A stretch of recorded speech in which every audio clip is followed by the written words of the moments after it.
That's what it looks like. It looks like Doctor Strange vaped in this fish tank on his head. I have a whole new perspective for Mysterio now. I'm just saying, coming from a newbie that has never even heard the word Mysterio, Kyle whispers. Quentin Beck is vaping, y'all.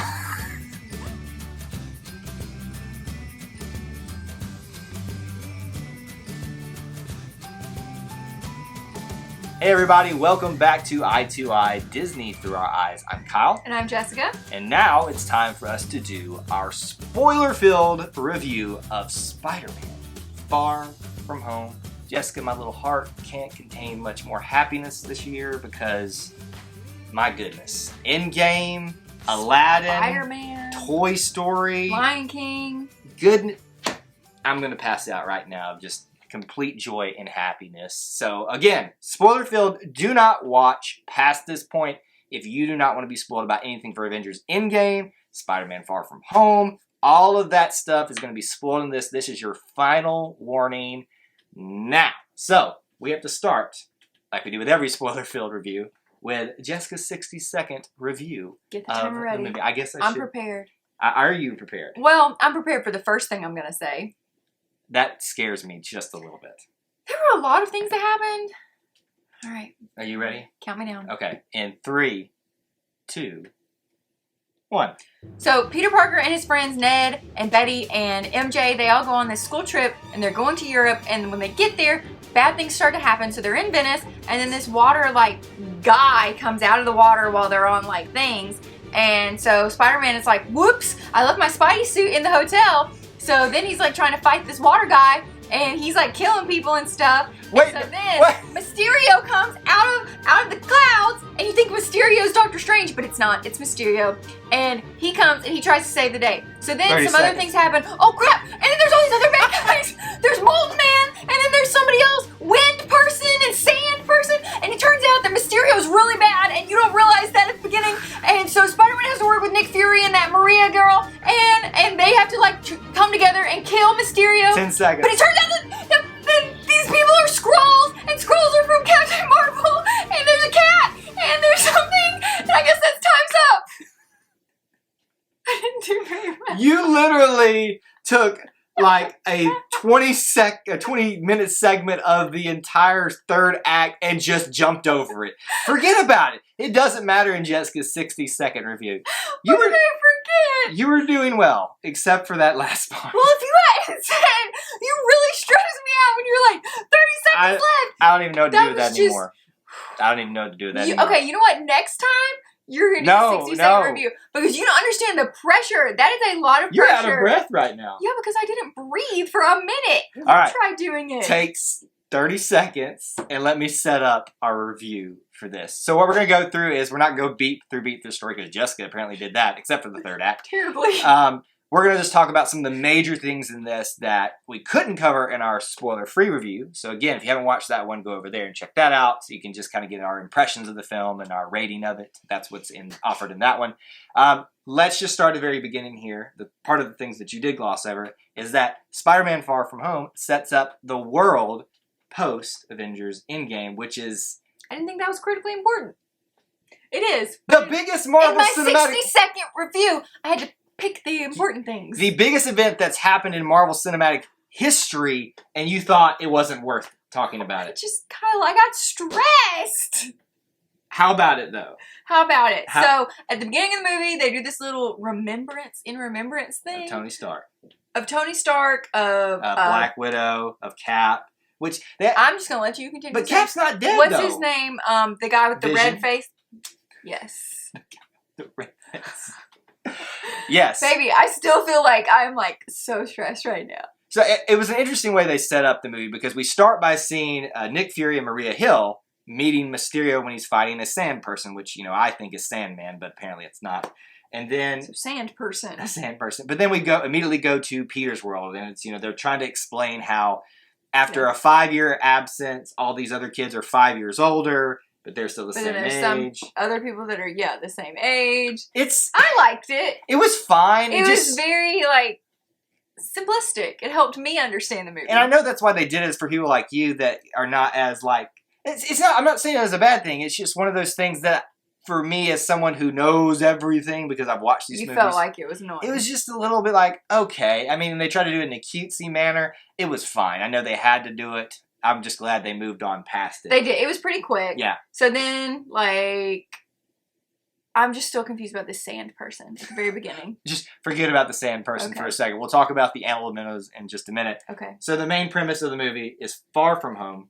They're gone on a Europe trip, and Peter wants to be a normal kid now. I mean, who wouldn't want to be after you've been through the Endgame? You just got done fighting Thanos. And he comes up with the plan to kiss MJ. So yeah, and I thought that was interesting too. We went from them being annoyed by MJ in the first movie to all of a sudden he's in love with her and wants to be with her. And I know things can change in a matter of time. This is a teenage kid, like... Yeah, and I guess that's true too. So she's actually making a lot of this make more sense now to me. Thank you. I'm just saying. I just thought it was a little bit quick too. Teenagers, they literally change their minds about who they like every 30 seconds. And I think part of the problem for me too with the MJ stuff is that I'm still not sold on that. I'm starting to learn to like her more, her version of, she's not Mary Jane, but Michelle Johnson, I think is her name, like her full title, but MJ is her name. You could have fooled me. I don't know. I'm learning to like her version of MJ a little bit more, but it's still like, I think that's part of the reason why I was kind of like, oh, it's a little too quick for me. You know, it's one of those things I need a little bit of time. I understand, but... It's a little weird. So they're in Europe, hanging out. You love this stuff because you've been to Europe and seen some of these places. That's true. A lot of the places in Venice, I was like, whoa, I know these places.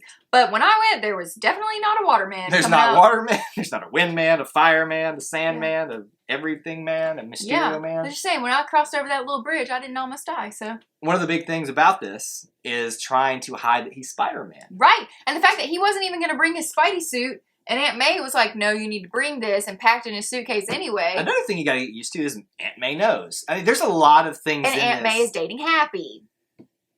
That was funny. That was weird. That was really awkward and funny. I did like that little bit throughout of it, but just at times I feel like they're making this too hard for him to keep it a secret, and he's like one of the few heroes that actually has a secret identity, which I love. And I know they're really trying to play that up, but I think what you're going to notice as we go throughout this review, that a lot of my grievances are in the beginning, but as the movie ramps up, I'm like, okay, this is a good Spider-Man film, and I really love it. So, in Europe, he's trying to hide it. Nick Fury recruits him. Yep. And that's where the shenanigans ensue. We meet Mysterio. So, what did you think about Mysterio? When told you, I thought it was Doctor Strange. She was actually confused like Aunt And May. then I was like, why is Doctor Strange wearing a helmet? Like, why is he smoking in the helmet? Like, what is going on? You see, honey, there's this thing people do nowadays. Vaping. That's what it looks like. It looks like Doctor Strange vaped in this fish tank on his head. I have a whole new perspective for Mysterio now. I'm just saying, coming from a newbie that has never even heard the word Mysterio, Kyle whispers. Quentin Beck is vaping, y'all. Kyle whispers, goes, that's Mysterio. Okay, well, it's a Mysterio to me because I don't even know who this person is. So, he's a villain. Obviously. Normally, but what we find out before the film and the trailers and stuff is that he's from a different multiverse, which, again, spoiler, it's not. There's no multiverse that we know of yet. Yeah, so he just lied. He lied. He's trying to take advantage of the situation. He lied about everything. He lied about, like... So he fooled you. Dude, obviously. He lied about being married. He lied about living in, what, 8 Oh, yeah, they even took a shot of the ring. Yes, he lied about everything. Now, we don't know that he didn't lie about his wife being dead. It could be. And maybe that's why he's such a jerk, because he's, like, ticked off that his wife died. Well, so let me see it. For those that are way more into the comics than me, I think in one of the stories in the comic books, his wife or his girlfriend or something, he tries to bring back from the dead somehow. And so that could be a real thing. Like, I don't quote me on that. I mean... Well, either way, I was real mad when I thought he was good because I thought he was fighting that water guy. The water guy. And the Hydro Man? Yes. Okay, so I thought that they were fighting him together when it turned out that really Mysterio made the Hydro Man come around anyway, because I guess the whole premise of Quentin Beck coming was to get the glasses from Spider-Man, the Tony Stark glasses. He is a former employee of Tony Stark, which another person that Tony pissed off that turns into a supervillain, and that happens too. Also, one of his little sidekicks had a run-in with Obadiah Stane, the former villain. And all that. We don't have time for that. We don't have time for that one. It's like the very first MCU villain. But the main thing here that I want to discuss is that you were confused. You were not aware that he was going to turn evil. I was shocked. I even forgot a little bit that he was going to turn evil too. You had to see it coming if you know enough about the characters. But I was like, is this going to be a twist where he really still is from the multiverse and he's not? Maybe an altered version of him comes. I didn't know how they were going to bring the villain part out, and it was kind of interesting to see how they actually stayed true to the character. He's a theatrical person, and he gets up there and he like staged all this stuff with this technology and stuff. And so it was very intricate. He was kind of like a cross between Tony Stark and Gaston. Do you remember what they described in the movie? He's a cross between Iron Man and Thor is what they called him. Oh, did they? They did call But that. neither of those people are bad. Well, I mean, I guess Iron Man's a little narcissistic, but nothing like this. Well, they were just guy. saying that they remind him with the cape and then the little shooty out things. I'm staying with my answer. The elementals were supposed to be the main villain, but they're not real. So right. Hydra Man, Sandman. So all of those were created by drones. Yes, they were just and they were all illusions. And the drones were the things actually causing the destruction, which is kind of cool. You just did like a Doctor Strange motion. Just do the little spinny orb thingy thing right here. I've never actually seen Doctor Strange, and I've referenced him like 1,200 times already. I know. But it's one of the things that you've yet to accomplish yet. No. But the elementals I thought were really cool. This movie, and with this villain of Mysterio, everybody's been saying it was going to be a visual spectacle, and it was. Yeah. Because you got the molten fire guy, Molten Man. That kept getting bigger and scarier. I love the character of Hydra Man, and I hate that he was kind of... The elementals ended up being just a toss-away part of this. Like, they're just part of the plot as opposed to actual characters. Yep. They did reference Hydra Man's real name in this. As they said Morris Bench, but it was like one of those... I think it was, Flash was looking up information and said it was a guy named Morris. Flash? It's the guy, the bully guy. Oh. She's I thought you meant like the Flash. Flash. Wrong universe. Oh. Wrong universe. Yeah, now I remember Flash. The little kid that secretly loves Spider-Man but's really mean to Peter Parker. Yes, that one. Yeah. Now, okay, visual-wise of this film, what did you think about it? I don't really have a lot to say about that, but I obviously thought it was good.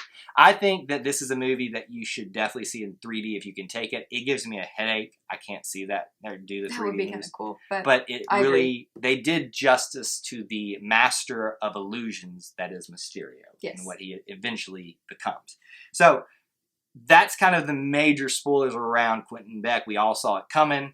He is the bad guy at the end. He may or may not have died. That's here. I want to talk about the future of this movie. Yeah. Now, where does it go from here? Because you would think that they're going to make a trilogy at the very least. Right. That we're going to get a third. Right. Quentin Beck appears to have died at the end of this Spider-Man. The way this MCU crap works, literally nobody dies when you think they died. And so Iron Man's dead. Is he though? Because he was in this movie as a Walking Dead character, so... That wasn't him. That was just the suit being like... I'm just still saying, like... Which, that was really creepy in the illusion part of it. Yes! I mean, okay, I'll give you that Tony Stark's most likely dead. But... I'm just saying, like, here we watched the first Avenger Infinity War, and we thought Spider-Man was dead. But dang, here we are again, watching his movie, so obviously he didn't die. So I don't trust that this Quentin Beck person is actually dead. The only thing I know is that Spider-Man got the Edith glasses back. Now, I will say, if you notice, right after Quentin Beck dies, you notice his little henchman downloads something. Did you notice that? Yes, I did see that. That is obviously a cue that maybe Quentin Beck is gone, but the character of Mysterio may still be around later on in the future. I didn't like him. He was a toot. Is that how you describe people you don't like? Yeah, I don't want to be too mean, but he was just a horrible person. He was a horrible toot. I don't even know how you come back from that now. Okay, about the future, I think there's obviously going to be a sequel. Is Quentin Beck dead? Or Mysterio? Mysterio, I think, is going to come back. And I think that's key because one of Spider-Man's biggest, not just adversary, but adversaries were the Sinister Six. Mysterio and the Scorpion have been a part of that. And we've seen, and the Vulture. Wait, who's? So, the Sinister Six are a group of 6 supervillains that teamed up to try to defeat Spider-Man, and they kind of did at some point. When did this happen? This was in the comic books. Oh. But remember Vulture from the first movie? He's part of it. Scorpion, who was hinted at, I told you about, was there. Mysterio's been part of it. I think they are building towards a Sinister Six movie, but I think they still need a few more movies to do it. Is Scorpion that guy that was in jail in the Yes, and he had the Scorpion tattoo, and he said, okay. I've got friends if you know who Spider-Man is. That kind of thing. All right, last little bit here. Mid-credit scene and post-credit scene. Oh, yeah, you loved these. My Lanta, y'all. Oh, my goodness. The mid-credit scene was everything that a mid-credit scene, I can't even talk, should be. So, at the very end, we see MJ and Peter swinging away together, and they come back, and it's like funny. It's the weirdest mid-credit scene because usually you kind of take a step away and tell something different. It's like, okay, we're just going to finish that scene, and then we find out, y'all, J. Jonah Jameson is here. J.K. Simmons is playing him again. I went just like this in the theaters, and I was like, holy crap! You weren't the only one. Some other people started clapping. The fact that they got J.K. Simmons to come back for a different franchise and play this character is amazing. And not only that, if that wasn't enough, my little heart couldn't even take it further. They have him reveal that Peter Parker is Spider, and where they fake you out, it's like Spider-Man is, and it cuts out. Spider-Man is Peter Parker, and it shows his picture. And it's obviously setting up for a storyline of how does he protect himself now. And I think what happens next in a post-credit scene is going to tell you a lot about how they may end up reversing him being revealed, because we find out in the post-credit scene that the Skrulls are alive and well, and they are still working on the side of good. Nick Fury wasn't Nick Fury in this one. And Maria, what's her name? Wasn't Maria, what's her name? You were really confused when this happened, didn't you? I was real confused. The only thing I can say is that I knew that these post-credit scenes were actually important to the plot of these movies. They were really, these were good post-credit scenes. Y'all know how much I hate post-credit scenes. These were actually worth it. They were funny, they were entertaining, and they do a good job. Information. So there have been a lot of post-credit scenes in Marvel films lately that I think were not as fulfilling. Right. These fulfilled, because Spider-Man Far From Home is the beginning of a new world for the MCU, and it does a great job of setting up Spider-Man's world. What's it going to be like? Right. All these new villains. His identity's revealed. J. Jonah Jameson is back. But then it sets up an even larger thing for the Marvel Cinematic Universe, with the Skrulls still being there, working with Nick Fury, because he's still alive, apparently just vacationing on their warship. But also, will it be the Secret Invasion? Yeah. And you were really confused when I tried to explain this to you. Yeah, it's just not something I'm going to understand. We can count that as a loss. Is the Secret Invasion going to happen? I don't know. It's going to be a twist on it, apparently, since they're working with the good guys now when they're bad guys in the comics. All this is up in the air. I'm so excited. Like I said, the beginning of the movie, it takes me a while to get into it, but as it builds towards what Mysterio is meant to be, and the things that happen after it that set up the world, make this an incredible film. And I know I rated it as a 3 on how likely I go back to see it, but the more I talk about it, the more I have to go back and see it now. But you know what else that we didn't even mention? Mm-hmm. MJ kisses Peter. Oh, we knew that was coming. No, we did not! It is the suspense. It was all right. I mean, it wasn't a good kiss. It wasn't like the Spider-Man original. This is not a reflection on Zendaya. I think she's doing a great job trying to play the character they've given her. For sure. I just don't know that this is the character I wanted. But fair. She's growing on me, and we'll see how they end up panning out as a relationship in the next film, because now they've got to have a relationship while he's a celebrity again. Right. So we'll see. So that's all our spoiler-filled thoughts for Spider-Man Far From Home. If we left anything out that you want to talk about, share with us now in the comments below. It's safe to share anything down there, because if you're watching this and you haven't seen the film, you've been warned, and it's your own fault at this point. Pretty much. Let us know all that down there in the comments section below, and make sure you vote in our poll as well. What else should they do? If you haven't already, please be sure to like and subscribe to our channel, and check us out on Facebook, Twitter, and Instagram. And that's all we have for you in this edition of Eye to Eye. But until we assemble again, may the Force be with you. And we'll see you real soon. Bye, y'all. I know who you talked about. What was... Scratch my throat. Oh my gosh. You know I'm putting that on there, right? Spoilers! Slightly terrifying. Just look. I peed a little bit. If this year...